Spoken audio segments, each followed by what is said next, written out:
जय गुरु जी। शिव महापुराण विधेश्वर संहिता 13वां अध्याय। सदाचार, संध्या वंदन, प्रणव, गायत्री जाप एवं अग्निहोत्र की विधि तथा महिमा। ऋषियों ने कहा, सूत जी, आप हमें वह सदाचार सुनाइए जिससे विद्वान पुरुष पुण्य लोकों पर विजय प्राप्त करता है। स्वर्ग प्रदान करने वाले धर्ममय तथा नरक का कष्ट देने वाले अधर्ममय आचारों का वर्णन कीजिए। सूत जी बोले, सदाचार का पालन करने वाला मनुष्य ही ब्राह्मण कहलाने का अधिकारी है। वेदों के अनुसार आचार का पालन करने वाले एवं वेद के अभ्यासी ब्राह्मण को विप्र कहते हैं। सदाचार, वेदाचार तथा विद्या गुणों से युक्त होने पर उसे द्विज कहते हैं।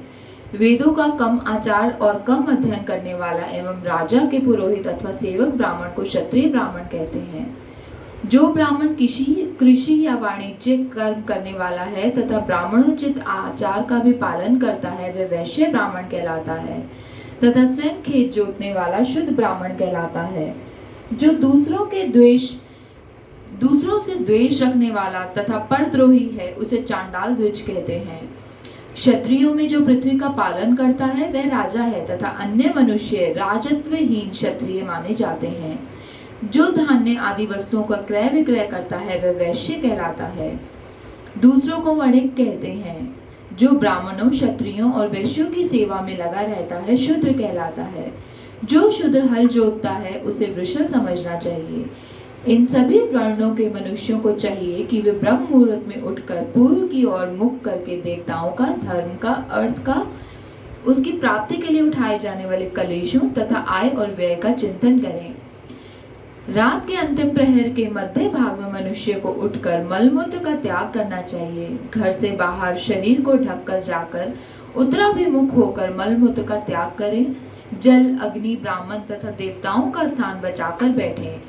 उठने पर उस ओर ना देखें।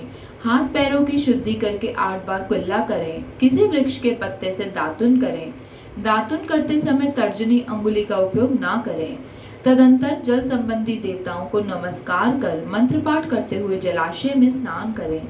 यदि कंठ तक या कमर तक पानी में खड़े होने की शक्ति ना हो तो घुटने तक जल में खड़े होकर ऊपर जल छिड़क कर मंत्रोच्चारण करते हुए स्नान का तर्पण करें। इसके उपरांत वस्त्र धारण कर उत्तरीय भी धारण करें। नदी अथवा तीर्थ में स्नान करने पर उतारे हुए वस्त्र वहां नहीं धोएं। उसे किसी कुएं, बावड़ी अथवा घर में ले जाकर धोएं। कपड़ों को निचोड़ने से जो जल गिरता है वह एक श्रेणी के पितरों की तृप्ति के लिए होता है। इसके बाद जाबाली उपनिषद में बताए गए मंत्र से भस्म लेकर लगाएं। इस विधि का पालन करने से पूर्व यदि भस्म गिर जाए तो गिराने वाला मनुष्य नरक में जाता है। आपोहिष्टा मंत्र से पाप शांति के लिए सिर पर जल छिड़क कर यस्य शशाय मंत्र पढ़कर पैर पर जल छिड़कें। आपोहिष्टा में 3 ऋचाएं हैं। पहली ऋचा का पाठ कर पैर, मस्तक और हृदय में जल छिड़कें। दूसरी ऋचा का पाठ कर मस्तक, हृदय और पैर पर जल छिड़कें। तीसरी ऋचा का पाठ करके हृदय, मस्तक और पैर पर जल छिड़कें। इस प्रकार से स्नान को मंत्र स्नान कहते हैं। किसी अपवित्र वस्तु से स्पर्श हो जाने पर, स्वास्थ्य ठीक न रहने पर, यात्रा में या जल उपलब्ध न होने की दशा में मंत्र स्नान करना चाहिए। प्रातः काल की संध्योपासना में गायत्री मंत्र का जाप करके 3 बार सूर्य को अर्घ्य दें। मध्याह्न में गायत्री मंत्र का उच्चारण कर सूर्य को अर्घ्य देना चाहिए। सायंकाल में पश्चिम की ओर मुख करके पृथ्वी पर ही सूर्य को अर्घ्य दें। सायंकाल में सूर्यास्त से 2 घड़ी पहले की गई संध्या का कोई महत्व नहीं होता। ठीक समय पर ही संध्या करनी चाहिए।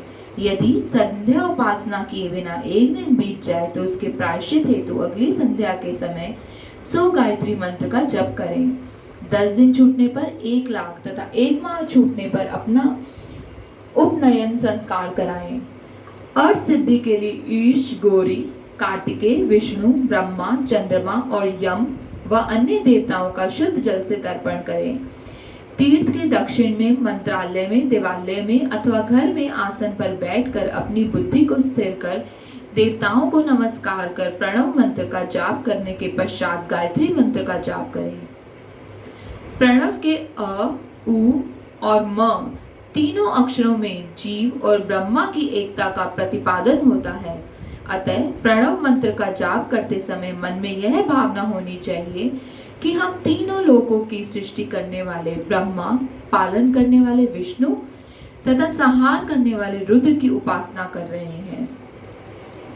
यह ब्रह्म स्वरूप ओंकार हमारी कामेंद्रियों, ज्ञानेंद्रियों, मन की वृत्तियां तथा बुद्धि वृत्तियों को सदा भोग और मोक्ष प्रदान करने वाले धर्म एवं ज्ञान की ओर प्रेरित करें।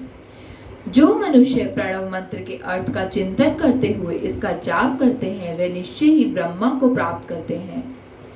जो मनुष्य बिना अर्थ जाने प्रणव मंत्र का जाप करते हैं उनको ब्राह्मण तत्व की पूर्ति होती है। इस हेतु श्रेष्ठ ब्राह्मण को प्रतिदिन प्रातः काल एक सहस्त्र गायत्री मंत्र का जाप करना चाहिए। मध्याह्न में 100 बार तथा सायं 28 बार जाप करें। अन्य वर्णों में मनुष्य को सामर्थ्य के अनुसार जाप करना चाहिए। हमारे शरीर के भीतर मूलाधार, स्वादिष्ठान, मणिपुर, अनाहत आज्ञा और सहस्रार नामक 6 चक्र हैं। इन चक्रों में क्रमशः विधेश्वर, ब्रह्मा, विष्णु, ईश, जीवात्मा और परमेश्वर स्थित हैं। सद्भावना पूर्वक श्वास के साथ सोह का जाप करें। सहस्र बार किया गया जाप ब्रह्मलोक प्रदान करने वाला होता है। 100 बार किए जाप से इंद्र पद की प्राप्ति होती है। आत्मरक्षा के लिए जो मनुष्य अल्प मात्रा का में इसका जाप करता है वह ब्राह्मण कुल में जन्म लेता है। 12 लाख गायत्री का जाप करने वाला मनुष्य ब्राह्मण कहा जाता है। जिस ब्राह्मण ने 1 लाख गायत्री का जप ना किया हो उसे वैदिक कार्यों में ना लगाएं। यदि एक दिन उल्लंघन हो जाए तो अगले दिन उसके बदले उतने अधिक मंत्रों का जाप करना चाहिए। ऐसा करने से दोषों की शांति होती है, धर्म से अर्थ की प्राप्ति होती है और अर्थ से भोग सुलभ होता है, भोग से वैराग्य की संभावना होती है।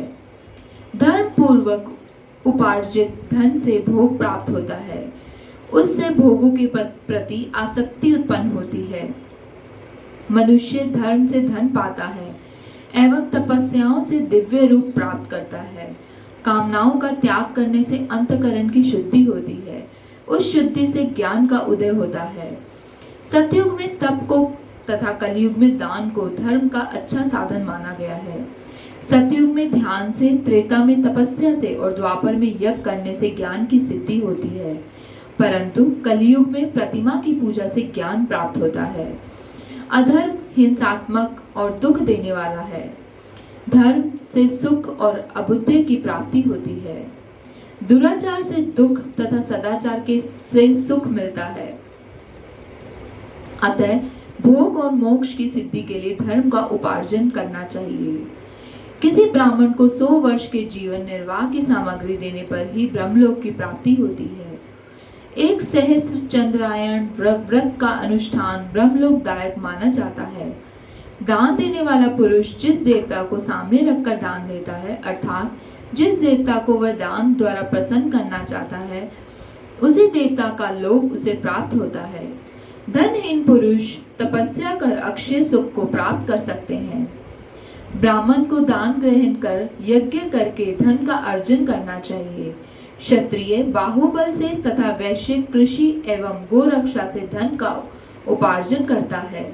इस प्रकार न्याय से उपार्जित धन को दान करने से दाता को ज्ञान की सिद्धि प्राप्त होती है एवं ज्ञान से ही मोक्ष की प्राप्ति सुलभ होती है। गृहस्थ मनुष्य को धन, धान्य आदि सभी वस्तुओं का दान करना चाहिए, जैसे अन्न को खाकर मनुष्य कथा श्रवण तथा सत्कर्म का पालन करता है तो उसका आधा फल दाता को मिलता है। दान लेने वाले मनुष्य को दान में प्राप्त वस्तु का दान तथा तपस्या द्वारा पाप की शुद्धि करनी चाहिए। उसे अपने धन के 3 भाग करने चाहिए, एक धर्म के लिए, दूसरा वृद्धि के लिए, तीसरा उपभोग के लिए। धर्म के लिए रखे धन से नित्य नैमित्तिक और इच्छित कार्य करें। वृद्धि के लिए रखे धन से ऐसा व्यापार करें जिससे धन की प्राप्ति हो तथा उपभोग के धन से पवित्र भोग भोगें। खेती से प्राप्त धन का 10वां भाग दान करें, इससे पाप की शुद्धि होती है। वृद्धि के लिए किए गए व्यापार से प्राप्त धन का 6वां भाग दान देना चाहिए। विद्वान को चाहिए कि वे दूसरों के दोषों का बखान ना करे। ब्राह्मण भी दोषवश दूसरों के सुने या देखे हुए छिद्र को कभी प्रकट ना करें। विद्वान पुरुष ऐसी बात ना कहे जो समस्त प्राणियों के हृदय में रोष प्रदान करने वाली हो।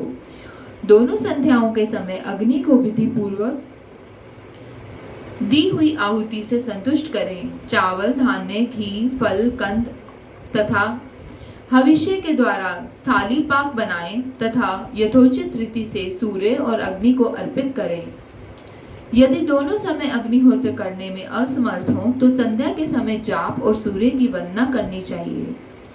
आत्मज्ञान की इच्छा रखने वाले धनी पुरुषों को इसी प्रकार उपासना करनी चाहिए। जो मनुष्य सदा ब्रह्म यज्ञ करते हैं और देवताओं की पूजा, अग्नि पूजा और गुरु पूजा प्रतिदिन करते हैं तथा ब्राह्मणों को भोजन तथा दक्षिणा देते हैं, वे स्वर्ग लोक के भागी होते हैं।